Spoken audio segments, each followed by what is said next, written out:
नमस्कार, capital TV में आपका स्वागत है और मैं आपके साथ प्रिया बिस्ट। अब वक्त हो चला है ऐसे मुद्दों पर विस्तार से बात करने का जो जनता, राज्य, देश और पूरी दुनिया पर असर डालते हैं।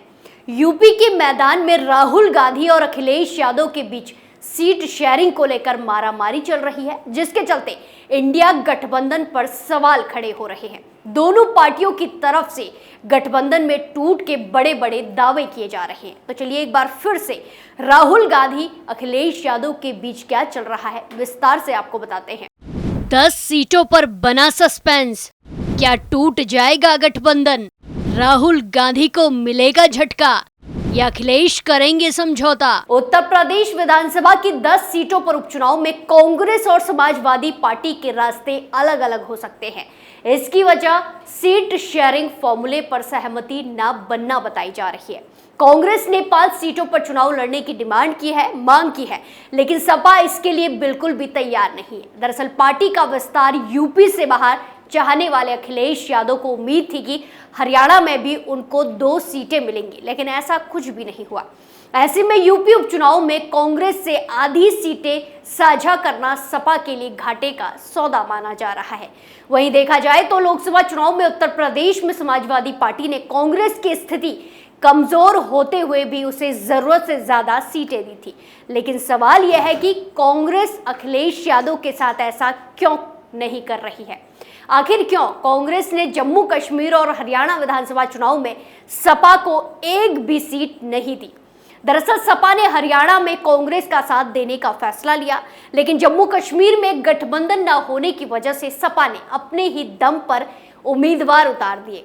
एक और सवाल यह भी है कि कांग्रेस के सपा को सीट न देने के बाद भी सपा उसका साथ छोड़ने का नाम क्यों नहीं ले रही है, और जो गठबंधन में टूट के कयास लग रहे हैं वो सच क्यों नहीं हो रहे हैं? क्योंकि इसी तरह के गठबंधन में टूट के कयास लोकसभा चुनाव 2024 के वक्त भी काफी लगे, लेकिन आखिर में 2 लड़कों की जोड़ी ने सूबे में चुनाव लड़ा और अच्छा प्रदर्शन किया। गठबंधन में टूट के कयास, सीट शेयरिंग पर नहीं बनी बात। हरियाणा में सपा कांग्रेस के साथ गठबंधन में विधानसभा चुनाव लड़ना चाहती थी, लेकिन कांग्रेस ने एक भी सीट नहीं दी। इसके बावजूद भी कांग्रेस का सपा प्रमुख अखिलेश यादव ने साथ नहीं छोड़ा। अखिलेश यादव तो एक बयान में ये कहते भी नजर आए कि समाजवादियों ने दानवीर कर्ण से त्याग करना सीखा है। हालांकि बयान जो भी हो, इसके पीछे तो जरूर अखिलेश यादव की कोई ना कोई रणनीति ही होगी। क्यों? क्योंकि राजनीति में बिना अपने फायदे के कोई एक कदम भी नहीं चलता है। तो सबसे बड़ा कारण है सपा प्रमुख अखिलेश यादव अपनी पार्टी का विस्तार करना चाहते हैं, लेकिन बिना कांग्रेस के साथ के ये नहीं हो पाएगा। यही कारण है कि कांग्रेस उन्हें सीट नहीं भी दे रही है तो सपा को फिलहाल कोई फर्क नहीं पड़ रहा। हरियाणा ही नहीं, अखिलेश यादव ने जम्मू कश्मीर में भी कांग्रेस से सीटें मांगी थी, लेकिन यहां भी सपा को झटका मिल गया तो उसने अपने 20 उम्मीदवारों को मैदान में उतार दिया। हालांकि इसके पीछे भी अखिलेश यादव की अपनी रणनीतियां हैं। बता दें कि अगर जम्मू कश्मीर में सपा के प्रत्याशी जीत जाते हैं तो ये अखिलेश यादव के लिए बड़ी उपलब्धि होगी, और अगर नहीं भी जीतते हैं तो भी पार्टी का मत प्रतिशत तो ही बढ़ेगा ही। यह भी सपा के लिए गुड न्यूज से कम नहीं है। सपा को राष्ट्र पार्टी बनने के लिए अलग अलग राज्यों में अपना मत प्रतिशत बढ़ाना बेहद जरूरी है, जिसके लिए अखिलेश यादव लगे हुए हैं। वहीं आपको बता दें कि जम्मू कश्मीर हरियाणा से पहले सपा मध्य प्रदेश में भी कांग्रेस से गठबंधन के साथ चुनाव लड़ना चाहती थी, लेकिन यहां भी कांग्रेस सपा प्रमुख अखिलेश यादव और उनकी पार्टी को झटका देते नजर आए। तब भी सपा ने 22 प्रत्याशी मैदान में उतारे थे। सपा मध्य प्रदेश में अपना खाता तो खोल नहीं पाई, लेकिन कांग्रेस को कुछ सीटों पर नुकसान झेलना पड़ा था।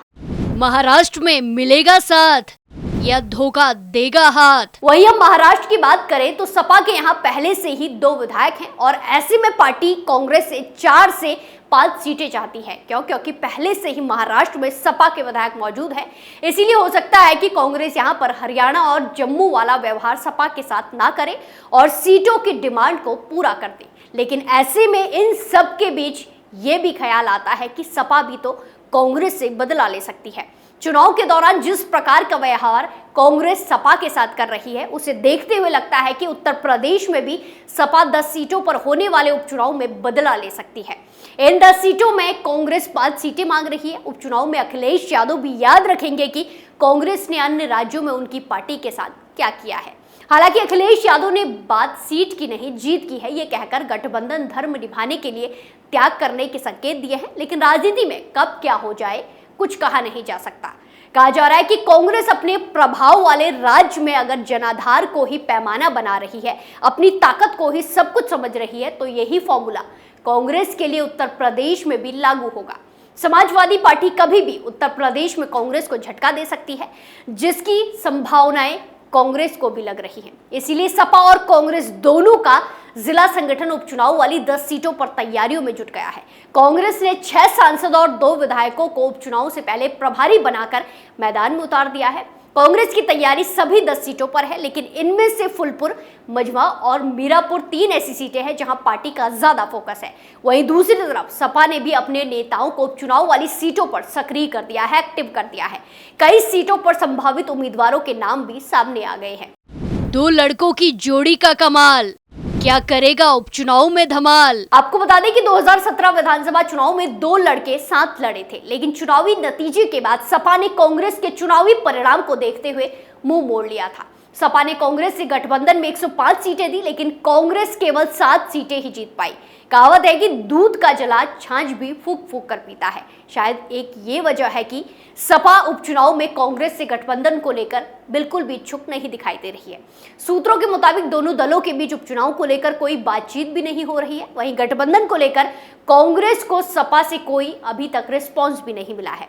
लिहाजा कांग्रेस ने सभी 10 सीटों पर अपने समीकरण फिट करने शुरू कर दिए हैं। तो इसी बीच सपा प्रमुख अखिलेश यादव के करीबी बड़े नेता इस गठबंधन में टूट को लेकर दावे भी कर रहे हैं। सपा नेताओं का कहना है कि यूपी में कांग्रेस और सपा अलग अलग चुनाव लड़े, ये उनकी पार्टी के हित में होगा।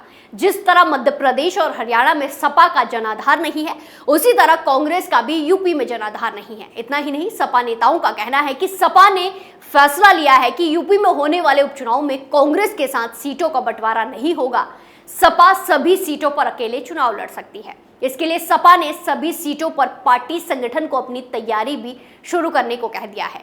यूपी में 10 विधानसभा सीटों पर उपचुनाव होने हैं, जिनमें 9 विधायक सांसद बने हैं, जिसके चलते सीट खाली हुई है। जबकि एक सीट सिसमऊ में सपा विधायक इरफान सोलंकी को सजा के बाद सदस्यता को खत्म कर दिया गया था, तब हुई है खाली।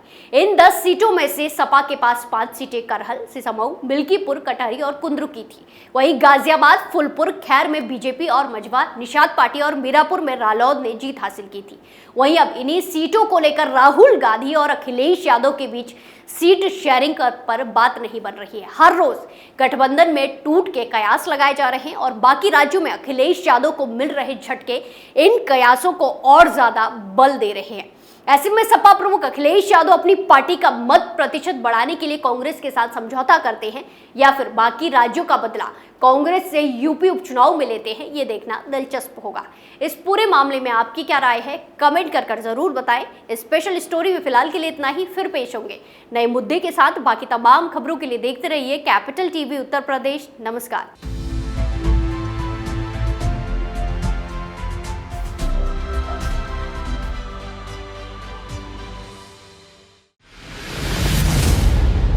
मैं राजनीति करता नहीं, पर राजनीति को बहुत गहरे तक समझता हूं। मैं लोगों के बीच रहता हूं, लोगों के मन को अच्छे से जानता हूं।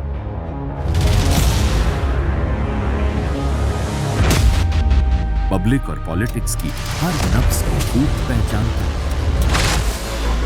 संघर्ष की सियासत से सत्ता के सिंहासन तक मैं हर खबर से खरा सच निकालता हूं। ना कोई दौड़, ना कोई race. Capital TV Uttar Pradesh.